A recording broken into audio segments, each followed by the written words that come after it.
Qu'est-ce qui rend une personne extraordinaire? Leur capacité? Leur talent? Ou simplement leur sourire? Quand j'ai rencontré Nick Vujicic pour la première fois, j'ai su que je venais de rencontrer quelqu'un d'extraordinaire. Dès l'instant où il a commencé à partager avec moi sa merveilleuse histoire, j'ai pu voir comment Dieu utilisait un homme sans bras ni jambes pour être ses mains et ses pieds.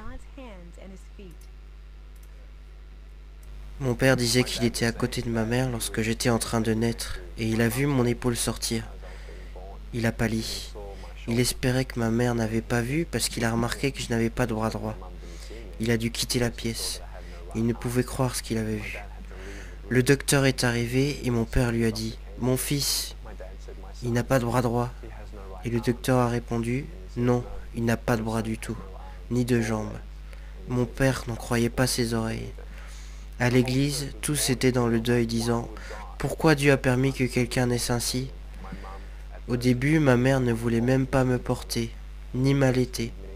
Elle s'est sentie très mal à l'aise les premiers mois, et il a fallu à mes parents beaucoup de temps pour faire de nouveau confiance à Dieu, pour savoir qu'il n'avait pas commis une erreur, qu'il ne nous avait pas oubliés.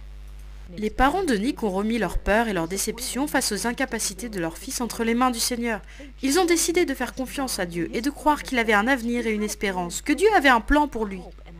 Mais alors que les années ont passé, Nick a fait face à de nombreux défis. Il avait du mal à faire confiance à un Dieu qui, selon lui, lui avait donné moins qu'aux autres. J'ai défié Dieu en disant « Dieu, je sais que je suis pécheur et que je n'aurai probablement jamais la paix si je ne t'invite pas dans mon cœur. Mais je ne t'y inviterai pas tant que tu n'auras pas répondu à ma question. Pourquoi as-tu pris mes bras et mes jambes? Pourquoi ne m'as-tu pas donné tout ce que les autres ont? » Et j'ai dit, Dieu, tant que tu ne m'auras pas répondu, je ne te servirai pas. Alors j'ai voulu tout arrêter. Si Dieu n'abrégeait pas mes souffrances, alors j'allais le faire moi-même. C'est ainsi qu'à l'âge de 8 ans, j'ai tenté de me noyer dans mon bain. J'ai dit à mes parents, je veux juste me relaxer un peu, pouvez-vous me mettre dans le bain? Je me suis retourné à deux reprises pour voir si j'allais aller jusqu'au bout. N'y suis pas arrivé. La pensée qui m'a empêché de le faire, c'était l'amour que j'avais pour mes parents. Je les aime tellement. Tout ce qu'ils ont fait, c'est de m'aimer. Et j'ai pensé aux conséquences qu'aurait eu ma mort. J'ai imaginé mes funérailles. Je voyais que tout ce que ça apporterait serait un sentiment de culpabilité sur mes parents qui n'auraient rien pu faire de plus.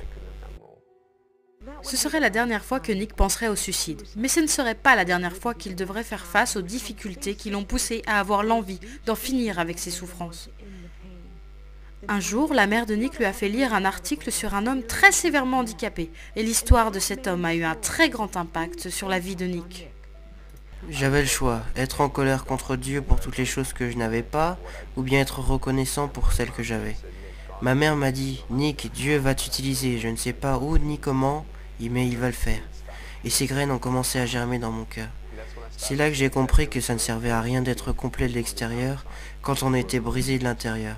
Et j'ai découvert que Dieu pouvait guérir sans changer les circonstances.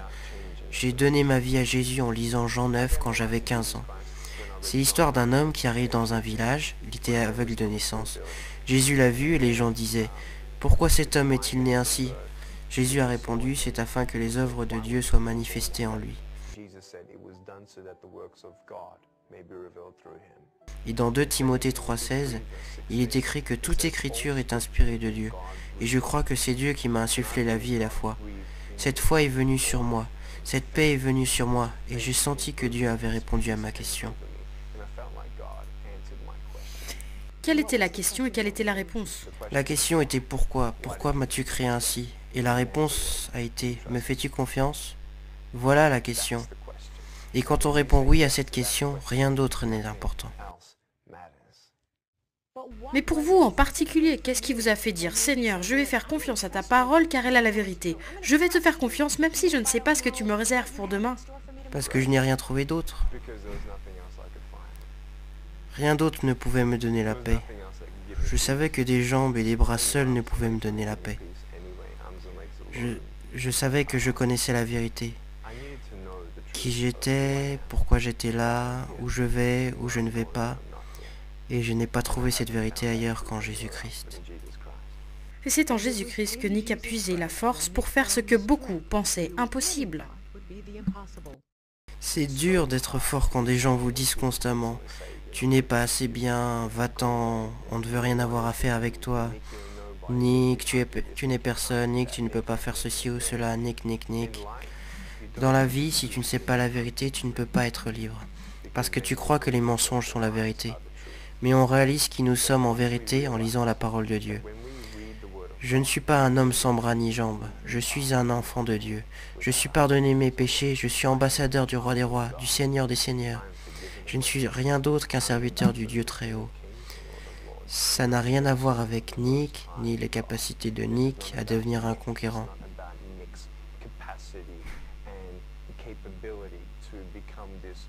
Je ne suis rien, rien. Mais Dieu, en revanche, vit en moi, et maintenant je vis dans sa force. Tout ce que Jésus conquit, je le conquis aussi. Je crois que si Dieu ne vous donne pas un miracle, vous êtes le miracle pour le salut d'autres personnes. Et je remercie Dieu de ne pas avoir répondu à ma prière, quand je le suppliais à l'âge de 8 ans, de me donner des bras et des jambes. Parce que, devinez quoi ? Du fait que je n'ai ni bras ni jambes, Dieu m'utilise partout dans le monde.